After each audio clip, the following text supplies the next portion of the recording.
आज चाहिँ म हाम्रो क्युआरबाट मोबाइल ब्याङ्किङको क्युआरबाट चाहिँ क्युआरमा चाहिँ ब्याङ्कबाट सिधै पैसा पठाउन मिल्ने र हाम्रो एकाउन्टमा सिधै डिपोजिट हुने सिस्टम आएको छ। त्यसको लागि चाहिँ कसरी के गर्ने भनेर हो।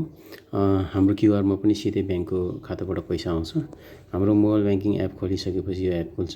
यो एप खोलिसकेपछि यहाँ चाहिँ तपाईँको स्क्यान एन्ड पे भन्ने हुन्छ। यसमा स्क्यान एन्ड पेमा यो क्युआरमा गएपछि यसलाई माथि स्लाइड गर्नुहोस्। यहाँ चाहिँ स्मार्ट क्युआर र कोप क्युआर भन्ने दुईवटा छ। स्मार्ट क्युआर भनेको चाहिँ तपाईँले यो क्युआर देखाएपछि ब्याङ्कको मोबाइल ब्याङ्किङबाट पनि हाम्रो खातामा सिधै पैसा आउँछ भने, इन्स्ट्यान्ट पैसा आउँछ भने, कोप क्युआर भनेको चाहिँ हाम्रो अफिसबाट हाम्रै अफिसको खातामा पैसा पठाउँदा चाहिँ युज हुने क्युआर हो। हाम्रो अहिले यो स्मार्ट क्युआर अहिले काम गरेको छ। ब्याङ्कको मोबाइल ब्याङ्किङहरू कनेक्ट आइपिएसहरूबाट चलाउनुहुन्छ भने हजुरहरूले यो क्युआरमा स्क्यान गरेर पेमेन्ट गर्न सक्नुहुन्छ, पेमेन्ट लिन सक्नुहुन्छ। यसरी यसलाई क्युआरलाई डाउनलोड गर्नुहोस्। डाउनलोड गरेपछि यो सेभ भएर बस्छ। सेभ भएर बसेपछि म कनेक्ट आइपिएसमा गएँ। कनेक्ट आइपिएसमा गइसकेपछि चाहिँ तपाईँले यहाँ तपाईँको मोबाइल ब्याङ्किङबाट चाहिँ स्क्यान एन्ड पे गर्नुहोस्। स्क्यान एन्ड पे गरिसकेपछि त्यो डाउनलोड भएर बसेको हुन्छ। अब तपाईँले सिधै मोबाइलमा देखाउन नि मिल्यो। अहिले चाहिँ मैले डाउनलोड गरेर गरेको छु त्यसलाई। यहाँ गएर यहाँ बसेको छ। यसलाई चाहिँ यसरी गइसकेपछि यसलाई चाहिँ तपाईँले उता दिन पऱ्यो भने चाहिँ यसरी दिने, त्यसपछि यसरी स्क्यान गर्ने। स्क्यान गरिसकेपछि यहाँ डिटेल्स आउँछ।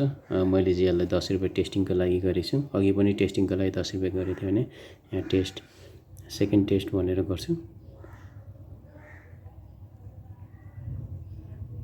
सेकेन्ड टेस्ट धेरै अक्षर नअर्दो रहेछ रिमार्क्समा।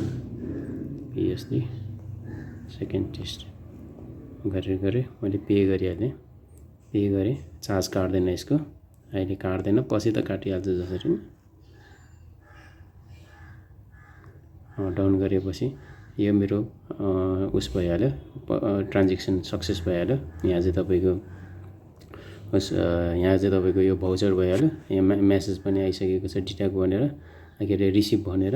यहाँ तपाईँको